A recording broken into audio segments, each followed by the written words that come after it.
Hey, I'm Tyler, and it's good to see you again. Unfortunately, I'm coming to you with some bad news potentially. Considering the recent spike of COVID 19 cases in our county and the governor's recent mandates, and then also the several schools that have been moved to remote learning only, I've decided that it's in the best interest of our students and our community as a whole to move our fellowship communities to an online medium only. Um, as much as I don't want to do this and I don't like the idea of not being able to meet in person for our fellowship communities, I do believe it's in the best interest of our students' health and our community as a whole. And I understand that, some are going to disagree, and I accept that. Nevertheless, I am asking our fellowship communities to move to online platforms, whether that's Zoom or whatever else, for the next 4 weeks at least. Teaching material and guidance will be provided. We will be sending that via email, and I'll be touching base with fellowship community leaders. But each community is going to decide exactly what this is going to look like, okay? So as a student or as a parent, make sure that you have contact with your fellowship community adult leaders and the student leaders that are part of that. After the 4 weeks here, I will reassess our circumstances and make another determination on where we will go at that point. I know this is disheartening. It's just tough, right? We're all sick of being stuck at home and having these limitations on our daily lives and activities. It's just not fun. It hasn't been an easy year, and honestly, the recent COVID-19 related news is not very promising for us to see any change. These restrictions are going to be lifted soon. So it's disheartening.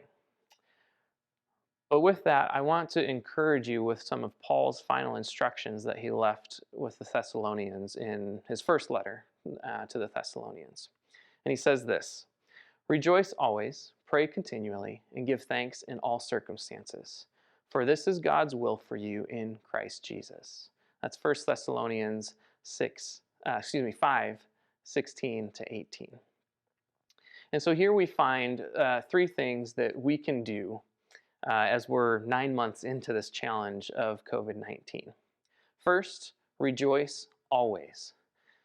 Though it's difficult to rejoice when we're cut off from face-to-face interactions with our friends and the people we care about outside of our immediate family, especially during the holidays, there are still many things for us to rejoice over, including an all-knowing God who is sovereign and who is actively working to restore his broken world to its intended glory.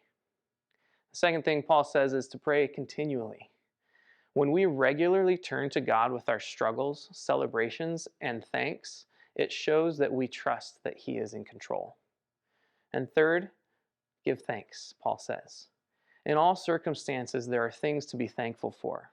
And again, this is very difficult when faced with challenges, but I found I can always make a long list of blessings God has given me, even in the hardest times.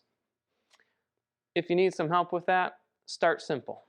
For example, the breath that you have in your lungs, or the heartbeat that is going inside your chest.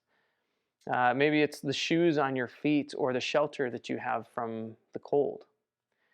There is just a ton of stuff that God has given us that often we take for granted, but when we turn to look at those things and give thanks to God, it just does something for our hearts and in our souls.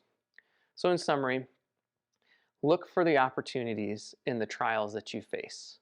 Opportunities to follow Paul's instruction and focus your thoughts on the one true God. I have no doubt that he is actively working to draw you to himself and to his redemptive purposes. I believe there are many opportunities to be had in these challenging times, and perhaps this pandemic is a way God is trying to tell us something. So my question for you is, are you listening? Are you seeking? What are you willing to do to go out of your way to discover his heart in these times? Don't allow discouragement and circumstances to prevent you from staying connected to Jesus and to your Christian brothers and sisters. I do want us to still meet online. I know it's not the same, but it's better than nothing, and it will help us maintain a connection until we can meet back in person again. Remember, with God, it's always personal. He knows you by name and desires you know him in a real way.